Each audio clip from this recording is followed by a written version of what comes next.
Olá! A última etapa do concurso Jovem Senador começa esta semana. A comissão julgadora vai selecionar as redações vencedoras entre os participantes de todo o Brasil.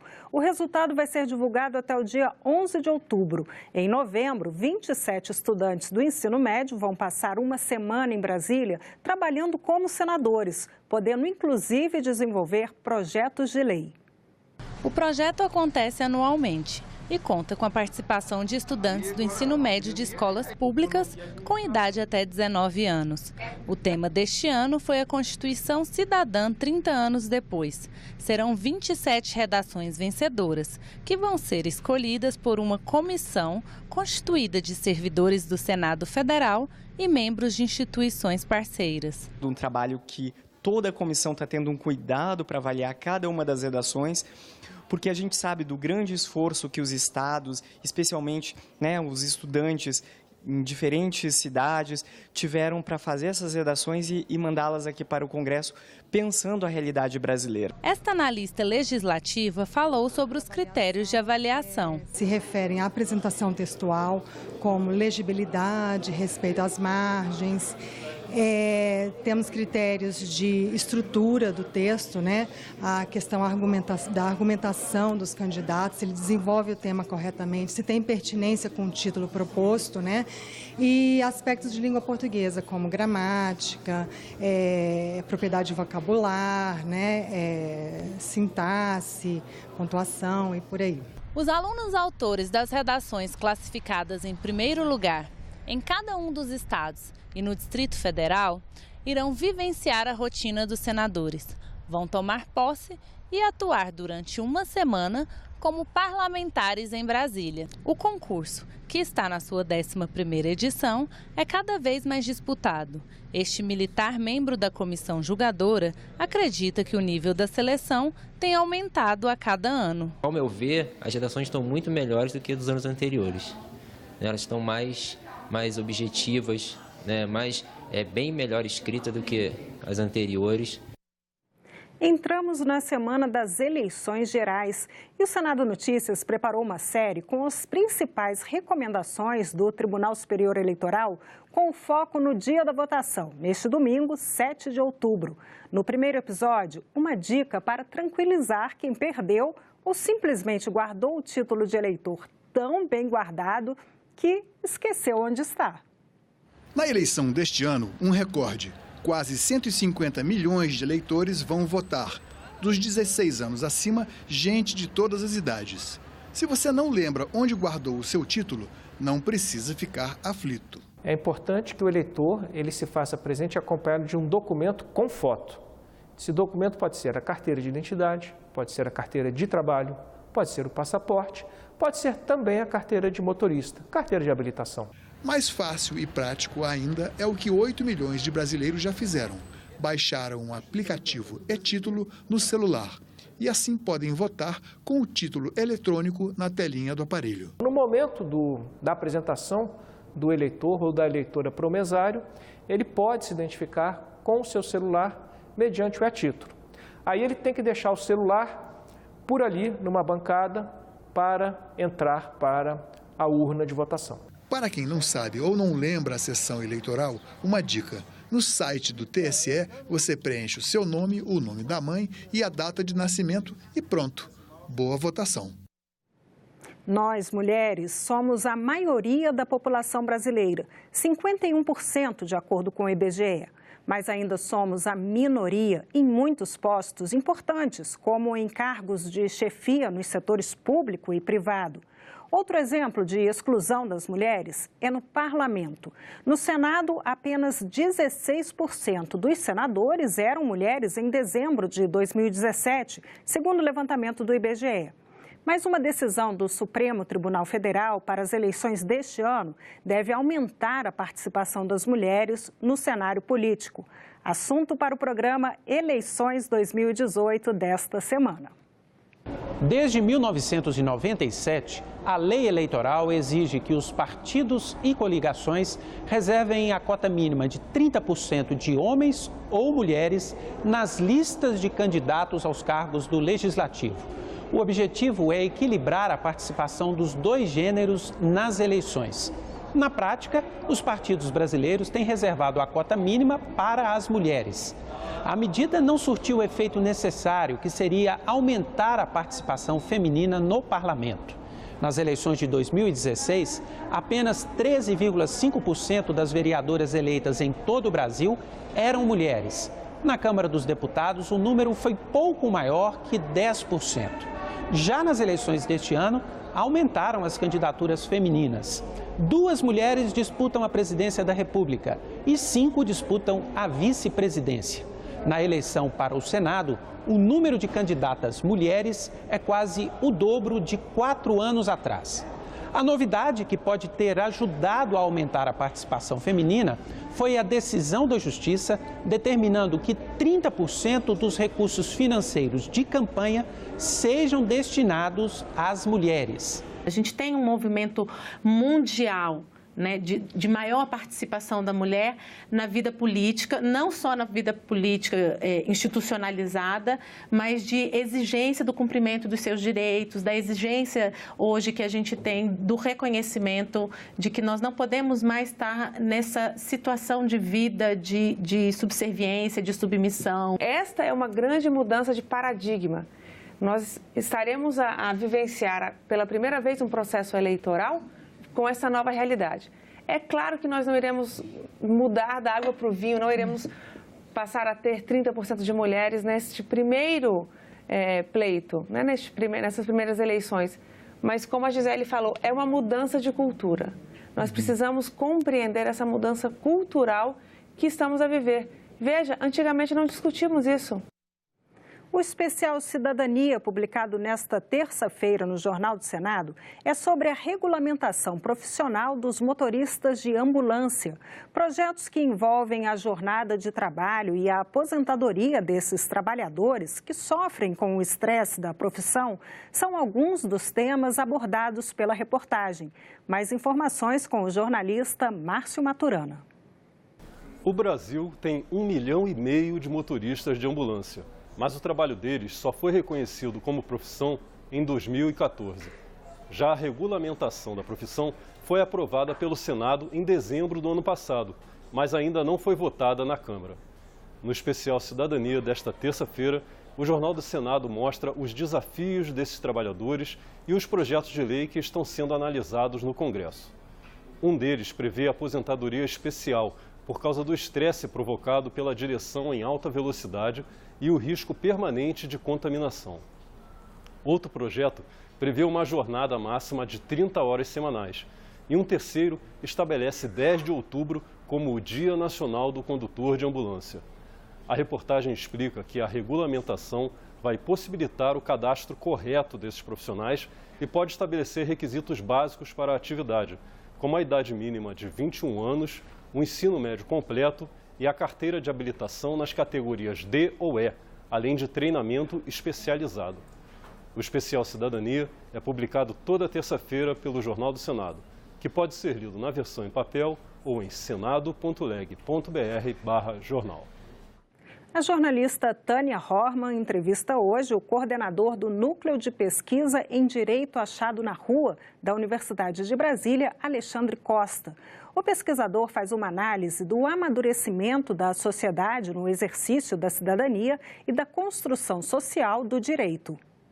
Professor, eu queria agradecer sua presença aqui nos nossos estúdios. O senhor como coordenador, junto com o professor José Geraldo, desse núcleo de pesquisa, Direito Achado na Rua, né? Não é o direito positivo, como diz o senhor, ele pode até se tornar um direito positivo, mas ele nasce e acontece a partir do exercício da cidadania, de demandas que vêm da sociedade. Ele vem da rua até ser formalizado, vamos dizer, né? E são 30 anos, desde a época da Constituinte, que esse trabalho vai tomando corpo, vai crescendo, vai se consolidando, né? Então, eu gostaria de ouvir do senhor um panorama do que aconteceu, como a sociedade vem amadurecendo esse seu exercício de cidadania nesses anos em que o senhor tem isso como objeto de pesquisa. Bem, primeiro eu agradeço o convite por estar aqui, né? E o professor Geraldo que começou esse trabalho, né? Na realidade, antes, o professor Roberto Lira Filho, que é inspirador e autor principal desse projeto, que inspirou esse trabalho porque havia uma ambiência de escolas críticas do direito no Brasil. O professor Roberto Lira Filho foi o principal autor aqui em Brasília e inspirador da nova escola jurídica brasileira. O professor José Geraldo iniciou esse trabalho do direito achado na rua, que é o processo de construção social do direito. E construção do direito a partir dos movimentos sociais e os movimentos sociais que podem construir o direito a partir da prática social. Ou seja, a luta por direitos é que faz gerar o direito positivo. Não é a postulação de representantes políticos somente que faz gerar o direito positivo. É a luta por direitos, é a luta por moradia, é a luta dos homossexuais, é a luta das mulheres, é a luta dos movimentos sociais, essencialmente, que faz gerar o direito. Então, a gente tem, ao longo desses 30 anos, primeiramente, a luta na Constituinte, né? A gente teve uma Constituinte que foi, na realidade, uma Constituinte feita por uma emenda constitucional, né, na Constituição anterior. Então, basicamente, uma Constituinte não muito legítima, porque tinha, inclusive, um terço de senadores que vinha da legislatura anterior. Então, a gente tinha, em tese, uma Constituinte não democrática, mas acabou tendo uma demanda popular tão grande que legitimou-se ao longo do processo. A gente teve, por exemplo, o movimento sanitarista, que fez com que, dentro da Constituinte, a gente tivesse o SUS. A gente criou-se o SUS a partir do movimento social sanitarista. A gente teve o Movimento Nacional de Meninas e Meninas de Rua, que fez que, dentro da Constituinte, criasse a demanda do Estatuto da Criança e do Adolescente. A gente teve o movimento de mulheres, que fez com que houvesse igualdade de gênero dentro da Constituinte. A gente teve o movimento do Sem Terra que fizesse com que tivesse uma postulação de função social da terra dentro da Constituição. A gente teve o movimento quilombola que fez com que, no artigo 68 do ato das disposições transitórias, tivesse a previsão das terras quilombolas. Então, a gente teve, dentro da própria Constituinte, já esse movimento do direito a achar na rua se constituindo. Então, a gente tem o estudo e a pesquisa desse grupo, desde a Constituinte, se consagrando e se constituindo dentro da Universidade de Brasília como um processo. E tem o projeto dos volumes do direito a achar na rua. O volume 1, que foi uma demanda dos movimentos sociais ao professor Zé Geraldo, se constituiu num clássico. Esse volume 1, ele acabou virando um volume que se transformou num manual de introdução ao direito, que é a introdução crítica ao direito. O vídeo que foi elaborado pelo diretor César, o vídeo acabou se tornando, viralizou na internet, ele se reproduz até os dias de hoje. Ele acaba se tornando atual por causa da crise de direitos humanos que a gente tem hoje em dia. Então, ele se reproduz até os dias de hoje. E os demais volumes da série acabaram também sendo best-sellers dentro da perspectiva crítica do direito. A gente já está no volume 8 da série e a gente tem outros volumes sendo preparados para serem publicados. Além disso, a gente tem inúmeras dissertações e teses produzidas ao longo desses anos todos. A gente tem um grupo de pesquisa muito ativo, a gente tem trabalho de extensão universitária, a gente tem muito trabalho feito ao longo desses anos todos. A sensação que me dá é que, voltando para aquele tempo, a gente tinha uma expectativa de que a sociedade se mantivesse mais articulada e que a gente tivesse, a partir dali, até por esse envolvimento na autoria da Constituição, um controle social maior do que se tem hoje. Isso é uma impressão minha. O senhor pode comentar essa observação?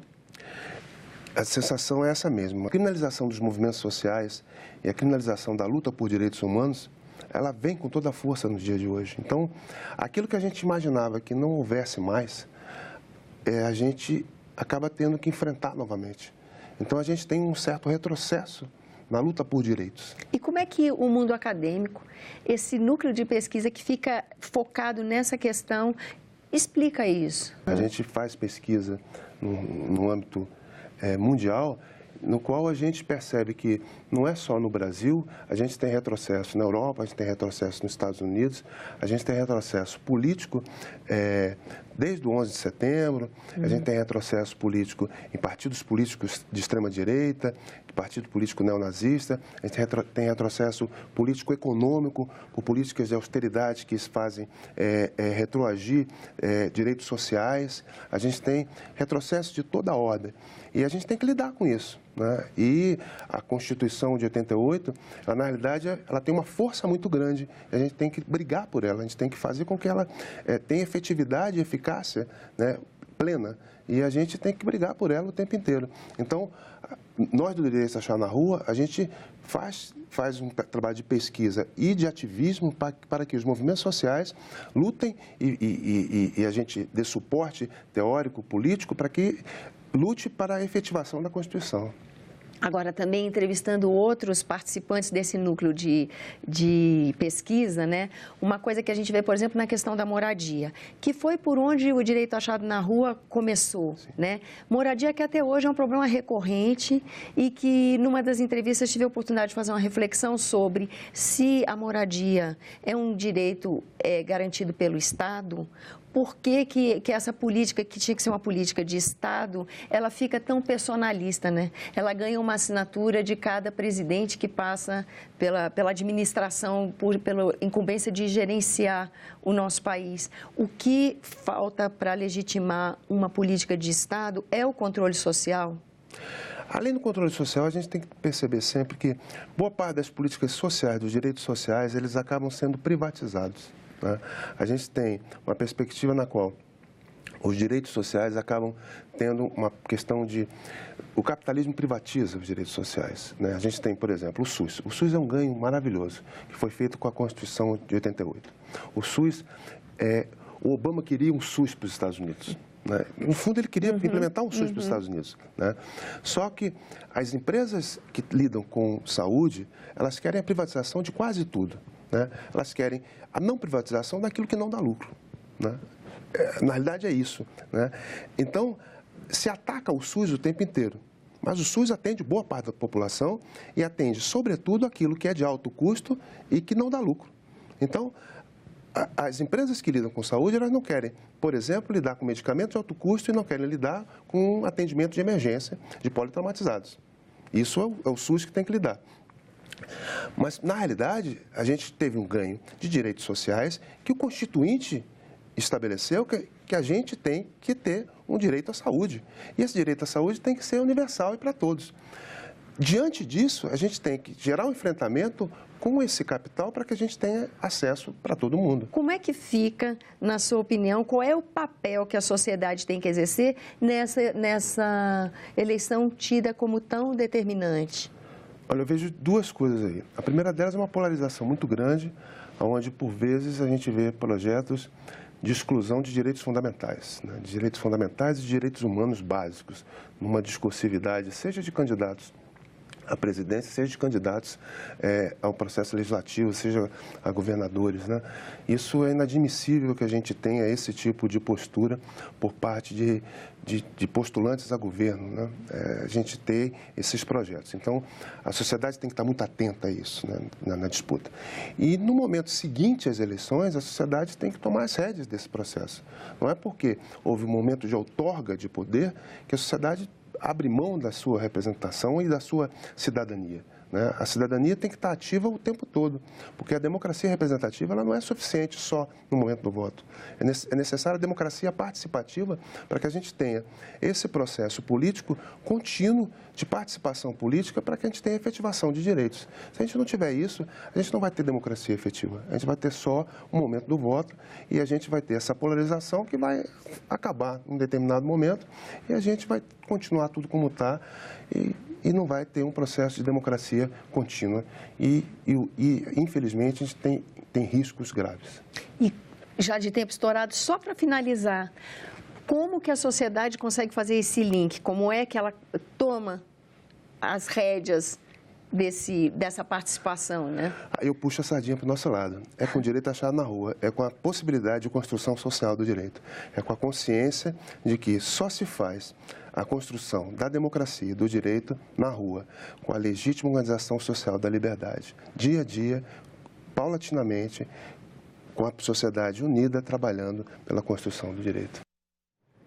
Nós ficamos por aqui. Você pode rever as reportagens desta edição na nossa página na internet, senado.leg.br/TV. Muito obrigada pela companhia. Continue sintonizado aqui na TV Senado.